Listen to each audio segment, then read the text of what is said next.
madaxweyne xasan sheekh waxaa lagu doortay laguna dhaariyey dastuur heshiis lagu yahay oo ku qotoma hanaan federaal ah nidaam baarlamaani ah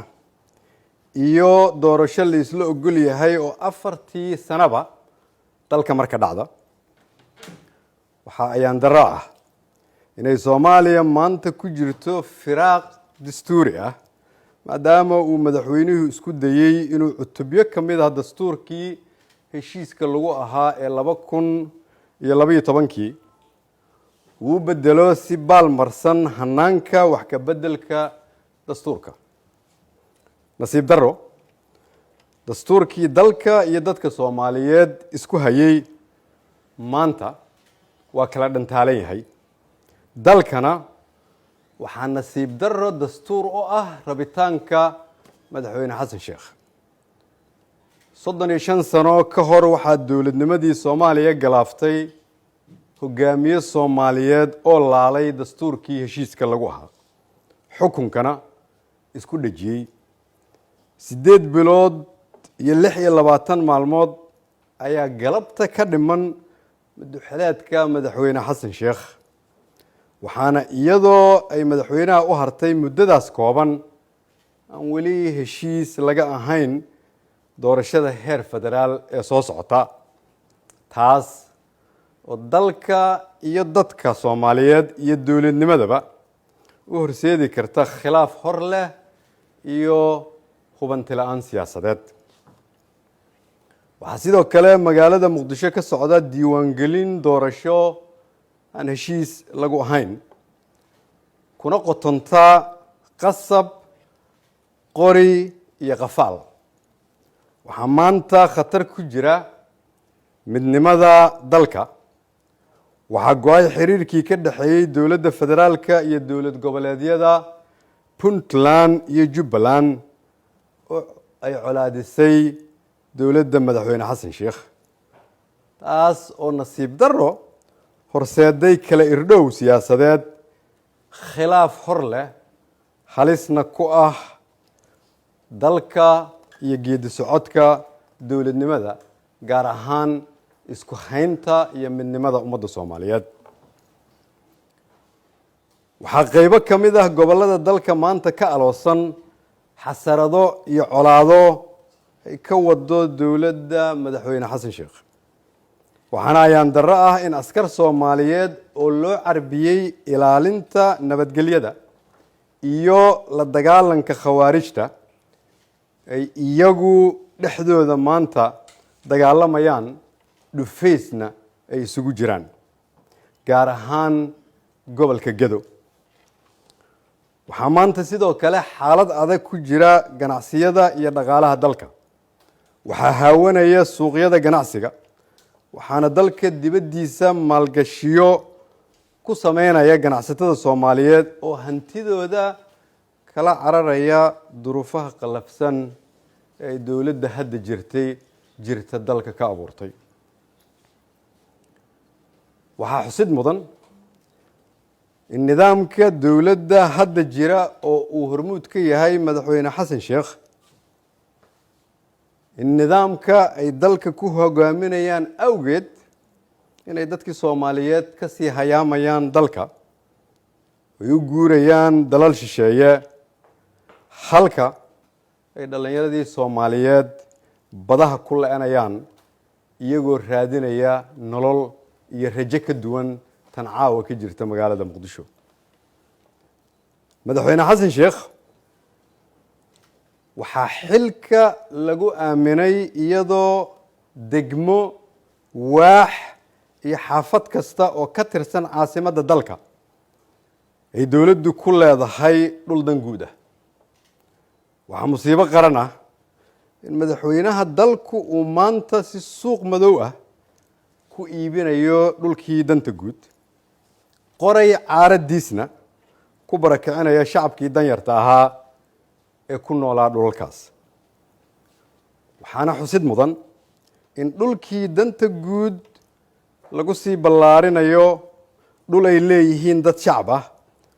awoodda dawladnimadana lagu boobo dhul ay dadweynaha Soomaaliyeed u haystaan lahaansho sharci ah. dhinaca beesha caalamka, dowladda Soomaaliyeed waxay ku tiirsan tahay kab iyo kaalmo caalami ah. miisaaniyadda dowladda waxaa 67% bixiya deeq bixiyaasha caalamka. waxaana ku noolnahay duni aan go'aanada loo gaarin sidii loo gaari jiray. isbeddello waaweyn oo mudan in si xilkasnimo leh loola falgalana waxay ka socdaan caalamka iyo gobolka aan ku noolnahay.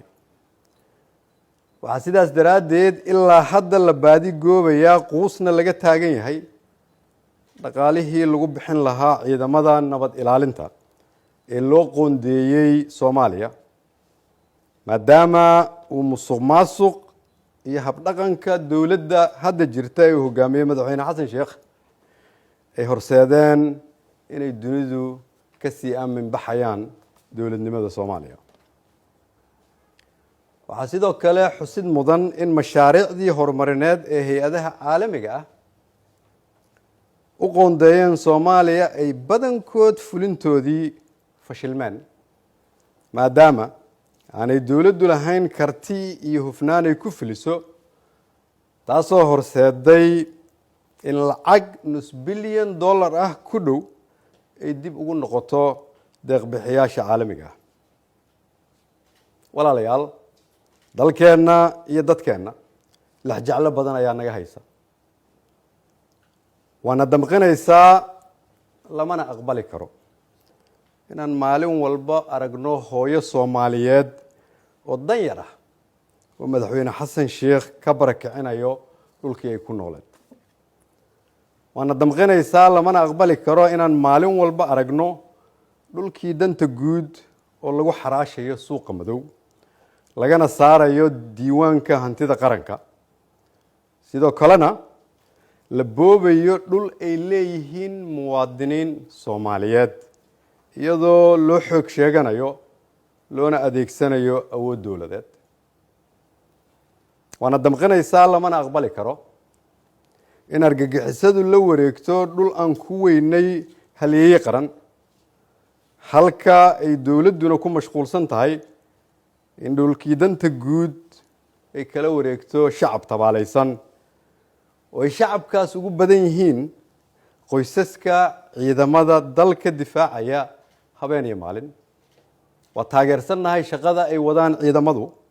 waa ku kalsoonnahay wanaagooda iyo shaqada ay hayaan, waana ku garag taagannahay ummadda Soomaaliyeedna haddii Ilaahay yiraahdo way ka guulaysan doontaa cadowga khawaarijta ah. waana damqinaysaa, lamana aqbali karo inaan aragno askartii dowladda ee loo carbiyey ilaalinta nabadgelyada shacabka iyo la dagaalanka khawaarijta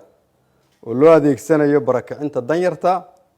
aynoo furmo uga jiraan xaafadaha iyo suuqyada caasimadda dalka. waana damqinaysaa, lamana aqbali karo inaan aragno askartii qaranka oo ku dagaalamaysa iskuna leynaysa deegaano nabad ah si ay madaxda dowladdu ugu gaarto dana gaar ah iyo damac siyaasadeed. waana damqinaysaa, lamana aqbali karo inaan aragno ganacsatadii dalka oo hantidooda kala hayaamaysa Soomaaliya, qoysas badanna ay ka haajirayaan dalka, dhalinyaradii Soomaaliyeedna iyagoo quus ah ay naftooda ku biimeynayaan badaha. waana damqinaysaa, lamana aqbali karo inaan aragno askartii dowladda oo suuqyada xaafadaha iyo waddooyinka ka qafaalaysa shacabka si ay qasab iyo qoray caaradii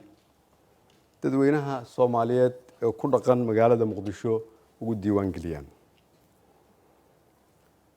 waana damqinaysaa, lamana aqbali karo in la kala dhantaalo midnimada dalka,